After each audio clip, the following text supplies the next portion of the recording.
तेरे जैसे कपूत से तो यदि बाली पुत्र ही मर जाता तो उसकी आत्मा इस प्रकार दुख ना पाती। मैं सत्य कहता हूं कि यदि तेरे जैसा बागी मेरे खानदान में होता तो अब तक कब का दूसरे जहान में होता। बाप आंखों के सामने बधो और बेटा खड़ा तमाशा देखे। बेशर्म जिस कुल में पैदा तेरे जैसा लाल हो, बाप के घातक का ये बाप जो दलाल हो, जिसको अपनी शर्मत गैरत करना बिल्कुल ख्याल हो, ऐसा कुल क्या करना फिर दुनिया में पाए माल हो। स्त्री के वास्ते जिसने भाई की जाती बेहया, तुमने भी उसकी सेवकाई ढाली।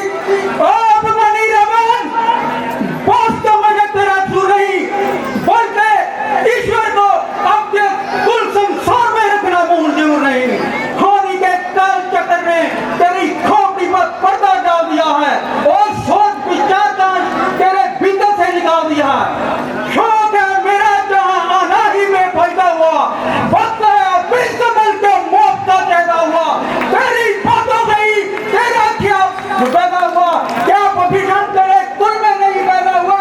आप अपनी सोचिए क्या फिक्र मेरे बाप की होने वाली है कई हजार आपकी नहीं। शक्ति की में तुम मेरे बाप हो जाता, तेरे बाप के खातों से मैं पुतला लेके दिखलाता। केवल पीछे से फिक्र करना मुझे बदला दिलाने की कोई तदबीर कर पहले तुझे अपनी अकल की बात कर में होश। जब तेरी हिम्मत है भला मुझसे चुप करने की, क्या उनमें ताकत है।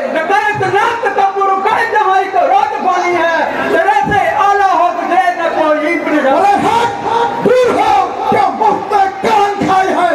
तेरे जैसे बच्चे को आज तक मैं नहीं पढ़ाए हैं। पढ़ाए हो तो भी शायद जिस दिन आप में, मगर अब तो अकल मारी गई कर बुढ़ापे में।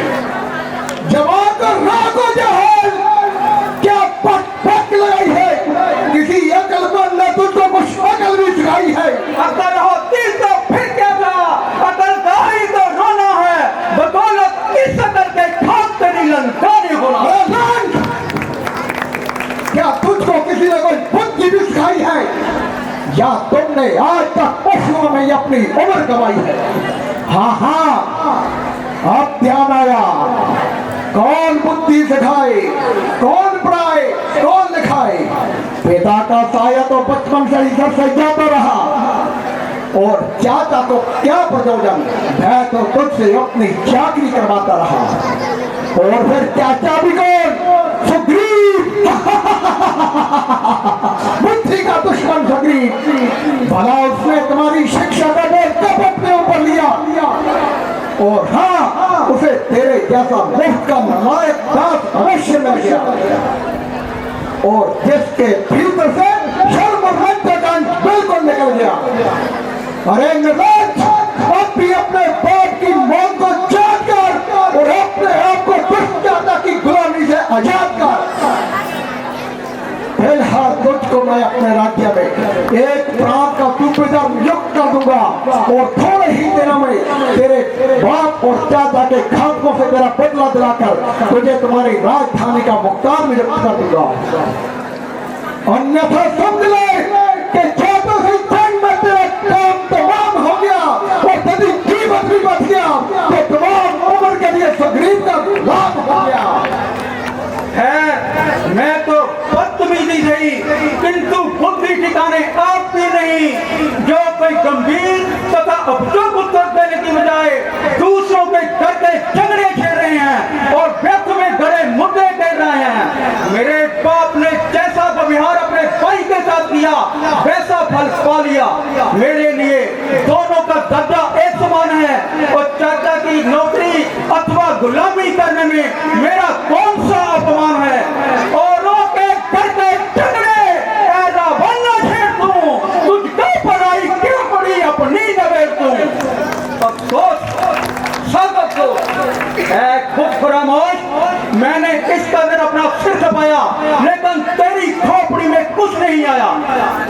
जिनके क्योंकि जो जो काल निकट आ रहा है और तेरी आंखों में अंधेरा छा रहा है। जिनको आज तू ताने और गृह से 12 लोने बता रहा है और अपनी सभा में बैठी शेखी जता रहा है, जब उनसे जरा हाथ मिलाएगा तो तुम्हें उनकी शक्ति का हाल मालूम हो जाएगा। निस्संदेह तू भी सच्चा है और जो विद्या में नितांत कच्चा है, इसलिए तेरे समीप तो राम से बढ़कर कोई बहादुर नहीं। किंतु याद रख, सारी सृष्टि अंगद जैसी कपूर नहीं। मैं अपने प्रभु रामचंद्र जी की सेना में सबसे निर्बत इंसान हूं और तेरे ख्याल के मुताबिक अभी बिल्कुल नादान हूं, किंतु तेरा वहम दूर करने के लिए मैं अपनी साधारण सी शक्ति का चमत्कार दिखाता हूं और अपना पांव पृथ्वी पर जमाता हूं। तेरे शूर वीरों से जो सबसे अधिक बलवान हो वो आए और मेरा पांव पृथ्वी पर से उठाए। यदि किसी तेरे योद्धा ने मेरा पांव पृथ्वी पर से उठा दिया तो तुम्हारी जीत, अन्यथा हमारी हार होगी।